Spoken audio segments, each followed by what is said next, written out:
Hello. I'm just sitting down, settling in to talk with you.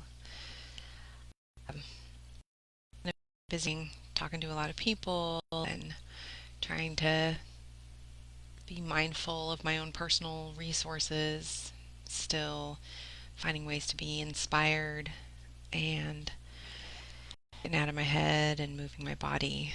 It's kind of a combination of all of those things, but I wanted to talk today about this feeling of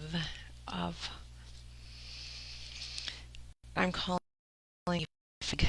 I'm sure I didn't coin that, but um, yeah, I'm definitely feeling it. I think what's been happening to me is uh, it's like each layer of certainty gets pulled away. And you know what's so funny is in the big picture, like we all know nothing is certain, and yet we experience it, right? Like we assume the sun's going to rise tomorrow because it has. The evidence is kind of pointed that way. And it has been kind of certain that I'd have clients in a certain way, or that my husband would work in a certain way, or that, the cycles would still keep turning.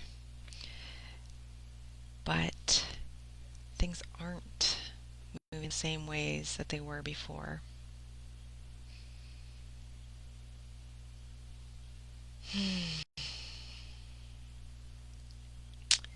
For me, this time has been optimistic and scary, anxiety producing and hopeful, like such a broad range of feeling. I know I'm not alone in that. I know many people share that with me, those feelings. Um, and yet it continues to feel like, whew, something else shifted. Something else is shifting. I think I first started feeling it myself here in Washington when Governor Jay Inslee gave a much more stern finger wagging about staying at home. And um, I definitely felt better about it, partially because I'd been hanging out in this like, well, is he going to do something? Are we going to go out business as usual? Or what's changing? And after that decision came down, I felt like it's kind of dropping. Like, okay, I can let go of maybe that vigilance of uncertainty. And now I'm really riding that continued feeling of uncertainty and noticing that it's bringing up a lot. I still feel a lot of hope and um, compassion and gratitude, and I feel I don't know the places that mind can go. I guess it's my mind. I guess there's also an energetic level that's happening too. It's an embodied feeling of just this kind of like beyond. Like, what do we? Okay, what's the next step? What do we do? And so I had the great uh, support from other people, and doing is grounding. Recently, much like is contagious, it spreads. And so I find that if I can connect with people, it can help me get in that rest and digest place. I'm able to think more clearly, able to have a different level of energy.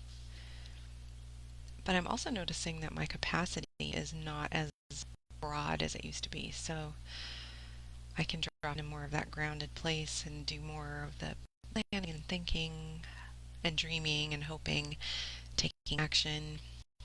And then, but the bandwidth for time at the beginning of this COVID experience coming on, I felt like I had greater capacity and felt very fired up and excited. And I do have moments of that, but I'm having moments of like, what's going on? Um, so, first of all, what's helping me is to keep finding evidence of my capacity to survive through hardship. And I have a lot of personal evidence of that in my life. Um, just thinking about that affect me personally or that have affected the people that I care about, and having been close to them through those processes, or even being able to be with my patients in those difficult times. So I have deep capacity that I've built over years. It's really important to remember that this too shall pass, regardless of what people might say. This too shall pass, and things will be different in a new way. So at times I feel super capable, and at other times I'm like, oh shit, why was I not more, I don't know, prepared? Why hadn't I done more prepping my garden, hoarding, that's our thing, saving seeds, or practicing a deeper meditation practice to work with my mind, to quiet. And yet here I am with the skills that I bring and the gifts that I have, and this is where I'm at. And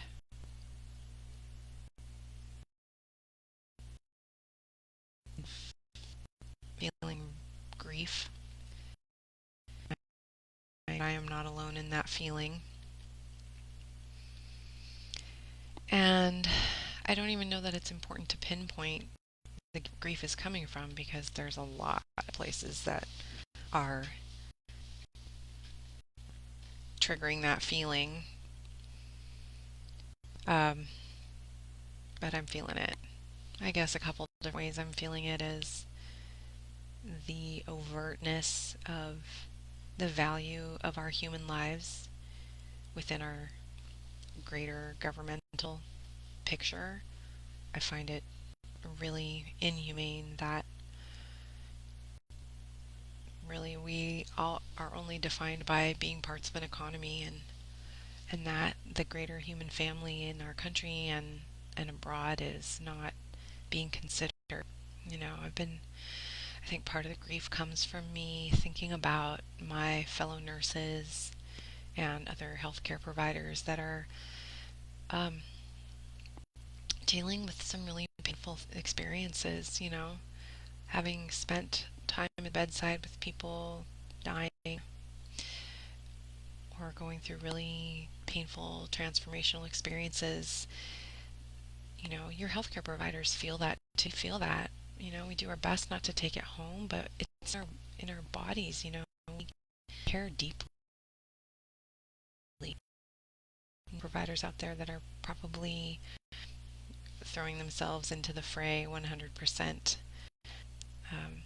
Just have a lot of heart and gratitude for those people, and I think I just feel some sadness for them, because I know that I would be feeling challenged at the bedside sometimes too. And then also grateful for those successes when those clients make it through, patients make it through, or yeah. Some other parts of this sadness are,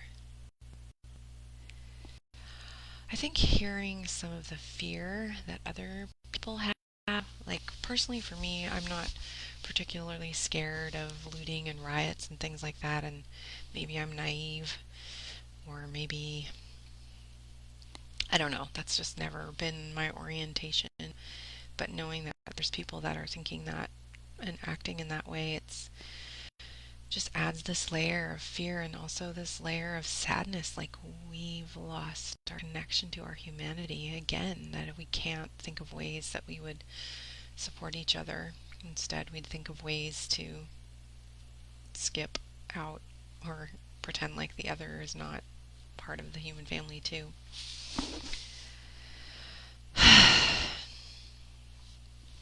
So, where does that leave us?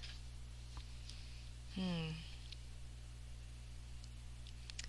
I sincerely hope that whoever listens to this, that you have a safe space and people in your life for you to let your guard down, to feel all of the feelings that might be happening for you. Especially as we have this time to slow down, to know that these feelings are okay and they're just here and they're normal and nothing to be afraid of. So rather than shifting it in your body or your heart, if you were soothing yourself as a child, you take yourself. As always, from my nursing perspective, is just to continue to meet our basic needs. Make sure that you're staying well hydrated, that you have the shelter that you need that's warm enough, that has the right temperature for you and some level of comfort. Making sure that you have food that you're that you really need. Making sure that you are resting. Making sure that you're moving your body in a way that gives you some joy and some pleasure. It doesn't have to be like trying to do your home workout that's going to keep you fit. Like, what's a way to move your body that helps you feel more at peace or discharges whatever's running through you? A practice that my husband and I have been playing with recently was the idea of prostrations, or of lying down on the earth together, or on the earth. Um, it's almost akin to child's pose in a way of being able to get down on the floor if you can, and even if you can spread out and lie on your belly, just letting the earth hold you and letting it all just kind of drip off your body.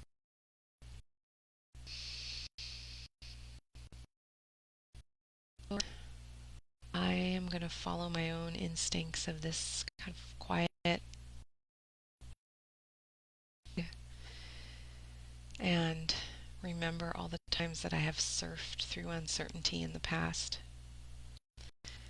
Remember the ways that I've learned to cope with it and ways that were not healthy for me and try to avoid those. Um, yeah, I'd love to hear more of anybody's thoughts around this and how I might be able to support you. Yeah, so that's kind of my topic for today. If you want to tune out, you can. I'm going to talk a little bit about myself. So, I'm a registered nurse. I'm a health and wellness coach. I have a lot of experience in working with people as they go through challenging transformational transitions, experiences. And you need at this point, if you'd like to have a chat with me, you can go to my website and sign up for a free chat, or you can even sign up to work with me. My website is Guarding Gateways. My business is Guardian at the Gateway, and I would love to do my best to offer whatever care you need. Thank you for taking the time to listen today, and blessings. Take good care of yourself. I hope to talk with you soon.